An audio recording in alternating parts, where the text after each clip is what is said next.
Hello friends.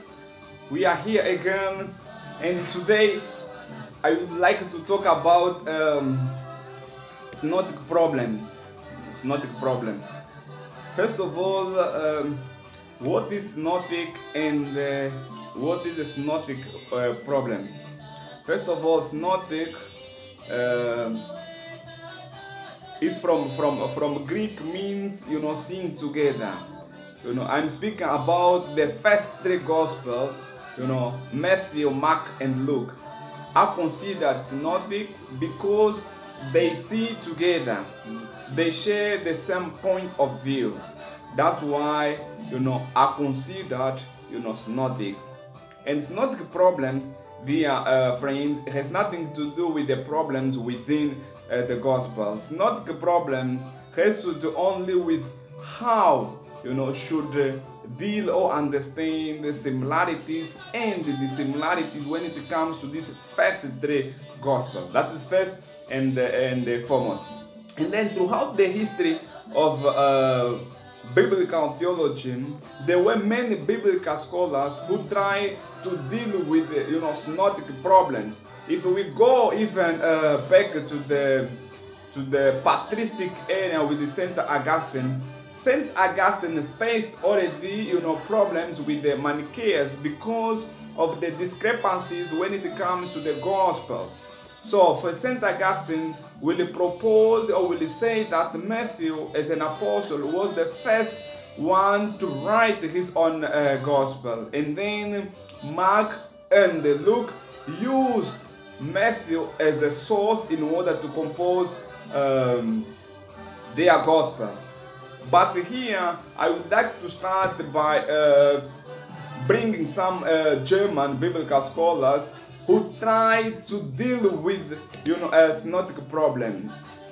First of all, basing upon Hemaus. Hemaus is a biblical scholar. He's a theist. He believes in the existence of God.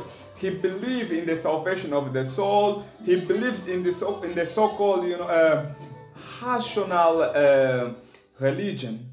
But he denies revelation. He denies any kind of intervention from a supernatural being. That is Hemaus. And then Hemaus will base upon the so-called dissimilarities that we find in the gospel in order to deny their logic, their logic. So for Hemaus, in order to understand, his argument, we should say, first of all, for Hemaus, there is a difference between Jesus and the Christ. For Hemaus, Jesus is that the Jewish revolutionary, the one who was preaching about the Basileia Tuteu, who was the one who was preaching about the kingdom of God. And he failed, Jesus failed to establish the so-called, kingdom of God. From Christ, Christ, according to Hemaus, will be the product, the human product of Jesus' disciple. Christ, for Hemaus, will be someone that disciple of Jesus came, up with, who is completely different from that, Jewish revolutionary. That's why for Hemaus, we'll say that the Gospels are human product. The Gospel are misrepresentation of the truth. That's the point of Hemaus. And when it comes to the way the Gospel were written, for Hemaus, we'll say that the Gospel were composed in the canonical order. It means that Matthew, Mark, Luke, and John. So he will base upon Matthew, who's an evangelist, and John, who's also an evangelist, to say that these two characters or figures, do not agree, among or between them. Both of them do not agree when it comes, to the person of Jesus, when it comes to the resurrection of Jesus. For example, he bases upon the story of the resurrection. He says that when did Jesus appear to Mary Magdalene? So for John will say that Jesus appeared to Mary Magdalene while Mary Magdalene was standing at the tomb. But Matthew will say that Jesus appeared to Mary Magdalene while Mary Magdalene was going on her way back to the disciples. For him, that's a discrepancies. How is it possible? That's why he will just say that the Gospels are misrepresentation of Jesus' person, of the person of Jesus Christ, of the work and the teaching of Jesus. That is the point of Emmaus, and Emmaus actually, didn't solve the problem of synoptic problem, similarity and dissimilarity. He goes to the extreme to say that, because of the discrepancies that we find in the Gospels are not historical documents. They say something completely different from what Jesus is. That's what Emmaus calls, apostolic system or new system, the system, created by Jesus' disciple in order to reshape the person, the work and the teaching of Jesus Christ. That's why for Emmaus, he will say, extremely that, when Jesus died, the disciples of Jesus stole, the board of their master in order to keep the idea of the resurrection, that our master actually didn't die, our master rose.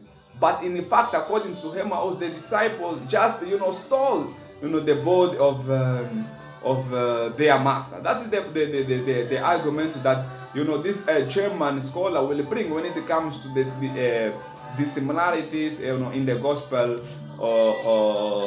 in the synoptics, Matthew, Mark and Luke. And actually he will say that the gospel of John will be that gospel with the intention to correct the mistakes, let me say, that we find in the synoptics, because according to Emmaus, John speaks something that Matthew didn't agree with him. Even when it comes to the idea of the body of Jesus Christ, like, in the Gospel of John, after the death of Jesus, the body of Jesus was taken care of by Nicodemus and Joseph of Arimathea. So these two persons, they use different elements in order to anoint the body of Jesus Christ. But now what happened was, in synoptics, women will participate, will attend that burial, that John presents without women. But in the synoptics, we are going to find the figures of women participating in the burial. Why is this? Why is it?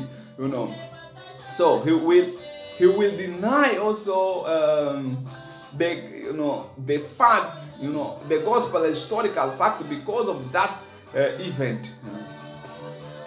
And in all these, he will say that actually everything are the result of irrational theology. That is the idea of Emmaus.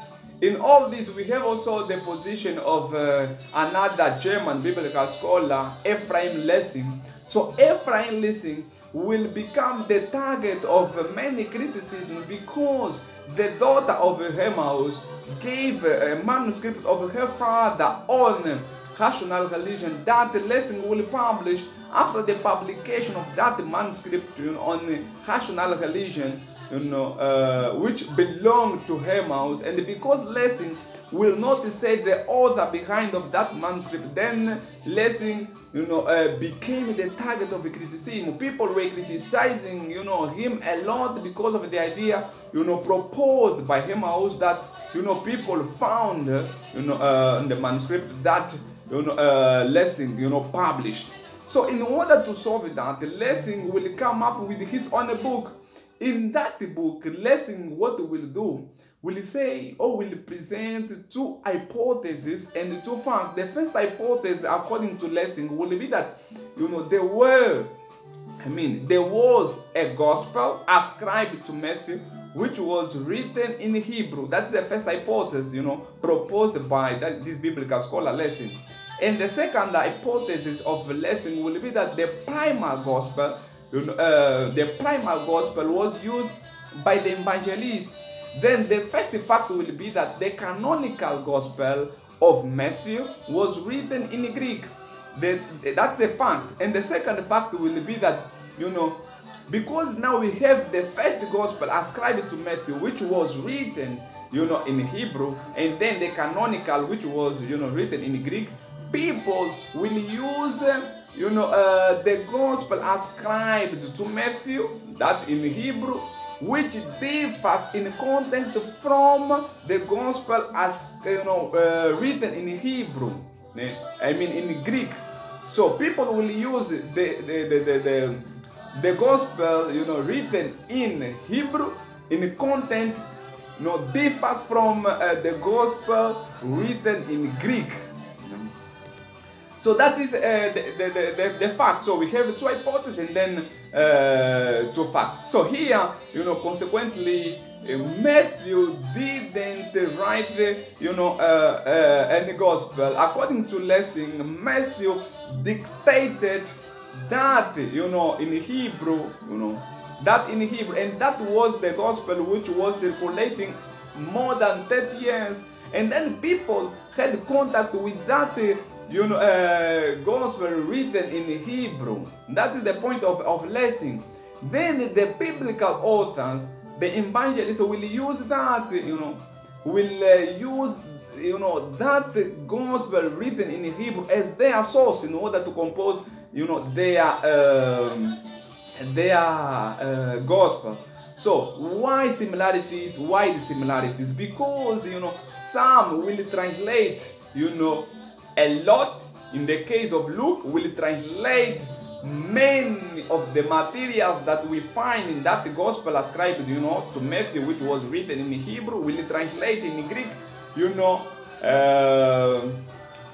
taking, many, Luke will translate,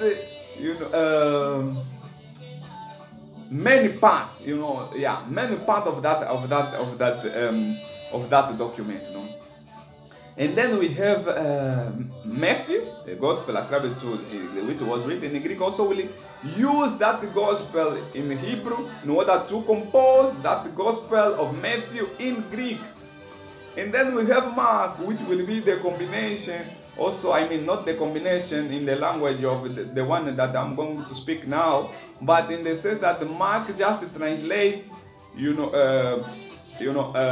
a bit of that material.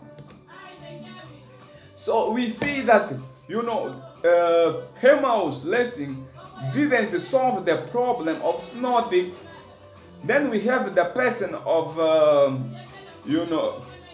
Jacob, Johann Jacob Gresbeck, who will come with the idea of Synoptic as a seeing together, Actually, Gresbeck will be the one to designate the Gospels as Synoptics because of their, way of dealing with the reality, which is a common among, three of them. We have the Gresbeck. So Gresbeck will say that the first Gospel to be written is a Matthew, and then Mark and Luke used the Gospel of Matthew in order to compose their Gospel. So Matthew, because it's the first, is the source that Luke and Mark used in order to compose their Gospel. That's why we can find elements that we can find elements in Mark, Luke, and Matthew. We can find the same element in the three of them because they have, Mark and Luke had the same source in order to compose, their gospel. That's why we find, semi points. For example, the idea of that Jesus died upon a cross, between two thieves.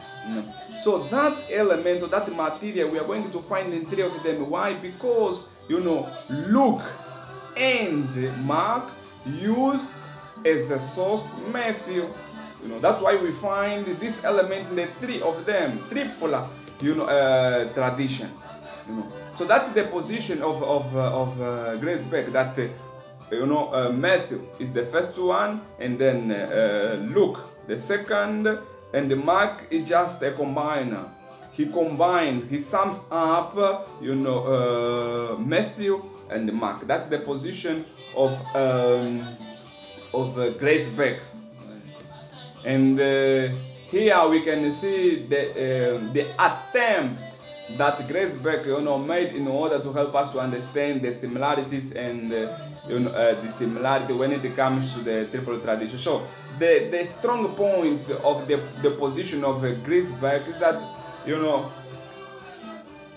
Matthew as an eyewitness cannot use the material of let me say that again. Matthew is the first one to write the Gospels. To write the Gospel because he was an apostle. Matthew as an apostle, couldn't base upon a non-apostle in order to compose his own Gospel. That's why he will say that it's not completely possible. So that's the position of Grace Beck. But now, the weakness of the point of Grace Beck is that why Mark omits the birth narrative of Jesus Christ that we find in both that we find in the Gospel of Mark, and then the Gospel of Matthew. So that's the point actually that the author tried to help us to understand the difference between these three Gospels. But to move further, I would like to bring the idea of how do you call this author?